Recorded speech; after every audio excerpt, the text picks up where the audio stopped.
Pronto? O que foi que aconteceu nessa história que Jesus contou? Jesus, ele contou a história de um jovem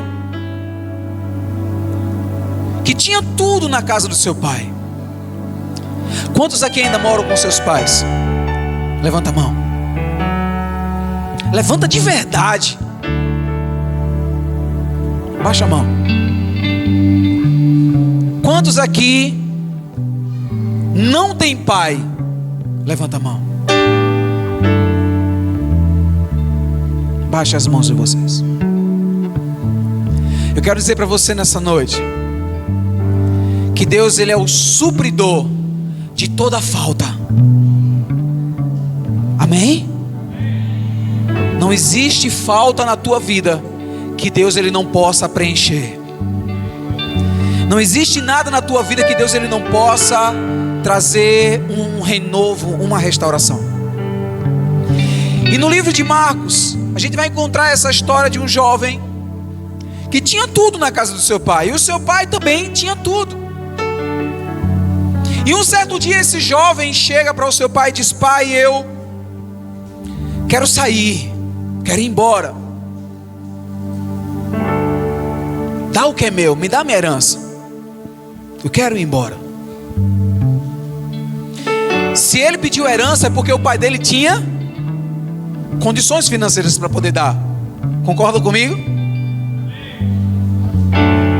E o pai, sem nem questionar o filho, porque o seu filho já era de maior, já tinha uma consciência, por mais que fosse o filho mais novo dele, já era de maior. E ele exigiu aquilo que era dele. E o pai deu. E o filho mais velho, mesmo vendo aquela situação, ficou chateado, mas não falou nada. E aquele jovem sai de casa, isso lembrando, é uma história que um homem extraordinário chamado Jesus estava contando para explicar como funciona o amor de Deus. E aquele jovem sai, pega aquilo que o pai tinha lhe dado, gasta tudo. Em pouco tempo, ele acaba com tudo que ele trouxe da casa do pai.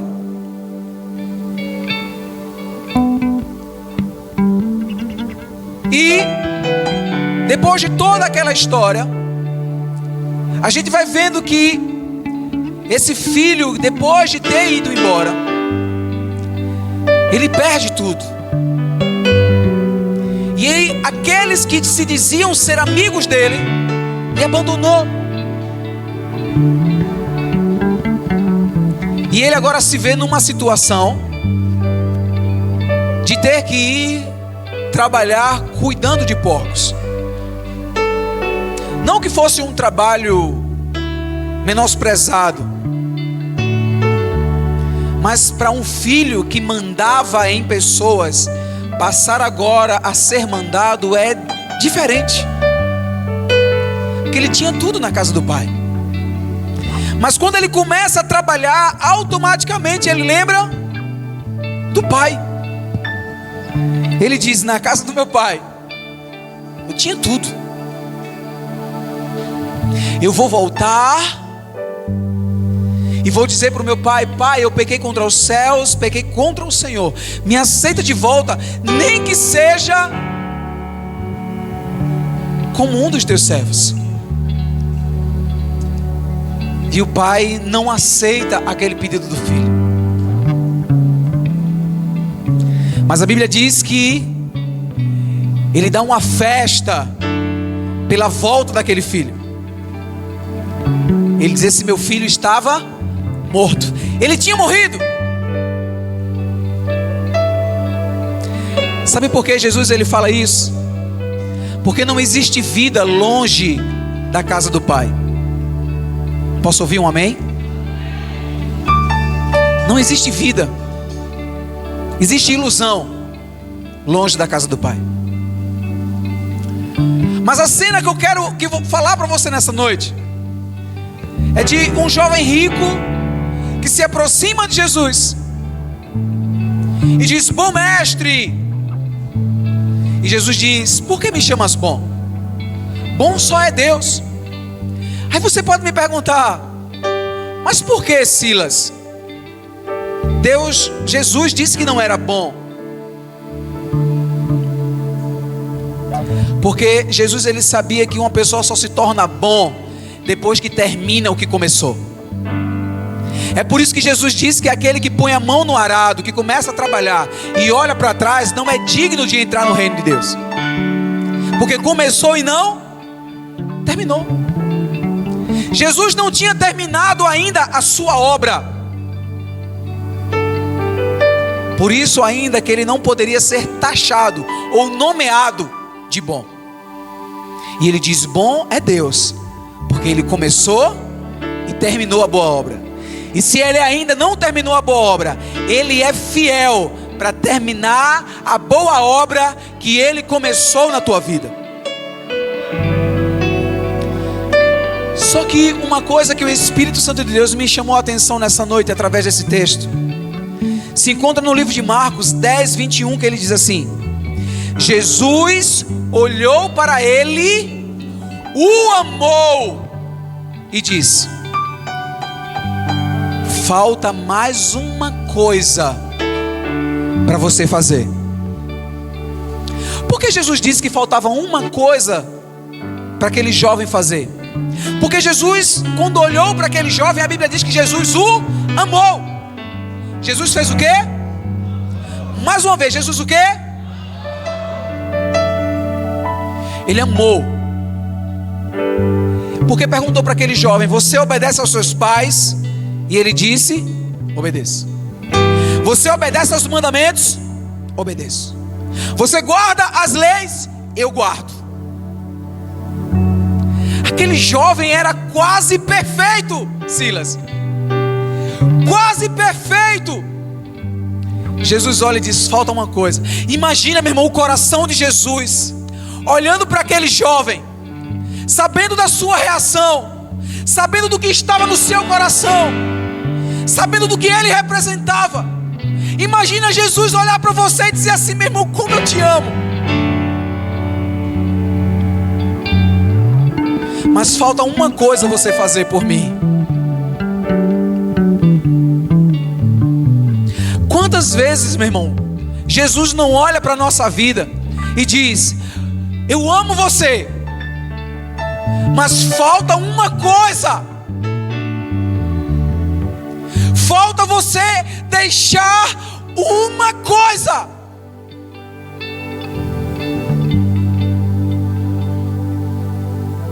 O amor de Deus não se torna suficiente quando você não está disposto a abrir mão de uma coisa.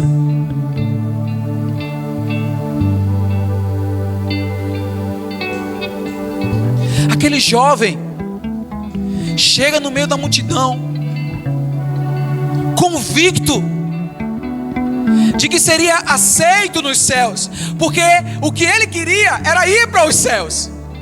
O que eu faço, mestre? O que eu faço para ir para os céus? Ele tinha obedecido a Deus desde a sua infância. Ele passou a vida toda amando a Deus. Ele passou a vida toda fazendo sacrifícios. Ele passou a vida toda pagando um preço. Mas chegou uma hora que ainda lhe faltava uma coisa para deixar. Faltava uma coisa.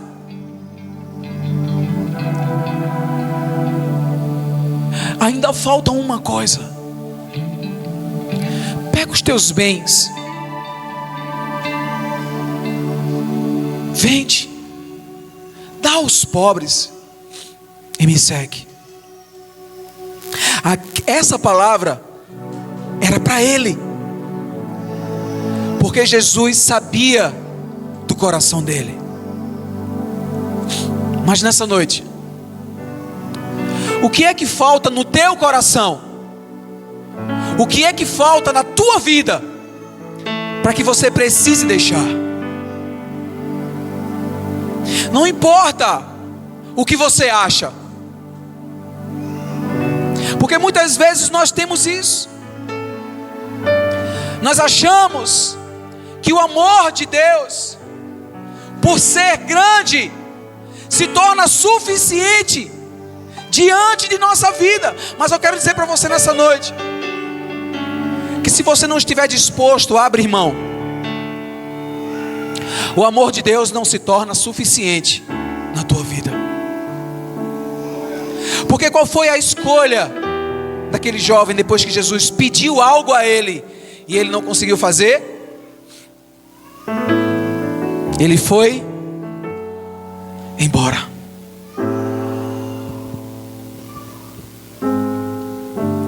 Quantas e quantas vezes, às vezes nós vamos a um culto, ouvimos a palavra, sentimos o nosso coração, às vezes até mesmo choramos, mas não conseguimos abrir mão. Eu não sei se você deseja ir para o céu como aquele jovem desejava. Francisca, tu desligou a luz daqui. Ligou de novo, apagou de novo, apagou tudo, acendeu só um, aí.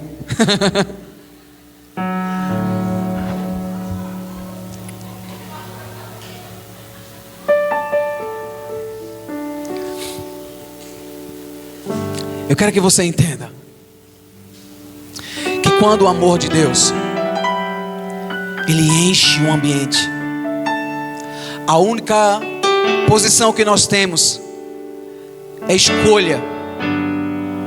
E essa escolha é: eu quero ou eu não quero.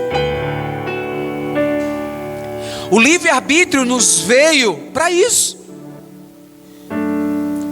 para que nos desse o poder de escolha, mas não uma escolha qualquer, mas uma escolha sábia diante de Deus.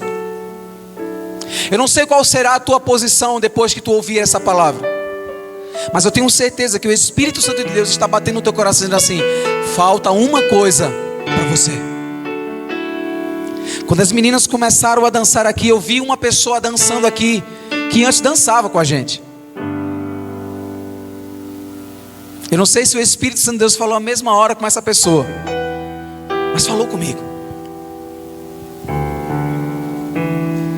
Porque às vezes nós não conseguimos, às vezes nós achamos que sempre há tempo. Eu duvido muito que a grande maioria de nós que estamos aqui foi ou é a metade do que aquele jovem rico era diante de Jesus. Porque Jesus disse para ele, para poder entrar nos céus, só faltava o quê? Quantas coisas faltam em mim, em você, para poder herdar os céus? Nele faltava uma. Quantas faltam em mim e em você para poder herdar os céus? A palavra do Senhor, ela veio sobre nós, não foi para alimentar o nosso ego, mas ela veio para nos dar vida, e só a vida nos braços do Pai. Porque o Pai, quando fala a história do filho pródigo, que quando ele volta, a Bíblia diz que ele correu ao encontro do filho, abraçou, lhe beijou, mesmo ele estando sujo. Ele abraçou, beijou e disse: meu filho estava morto e agora vive. E ele dá uma festa. E a Bíblia diz que quando um arrependido, uma pessoa que reconhece que lhe faltava uma coisa para se chegar até o Pai, volta, há festas nos céus. Amém. Mas se você não se alegrar, não tem problema não. Os céus entram em festas por isso.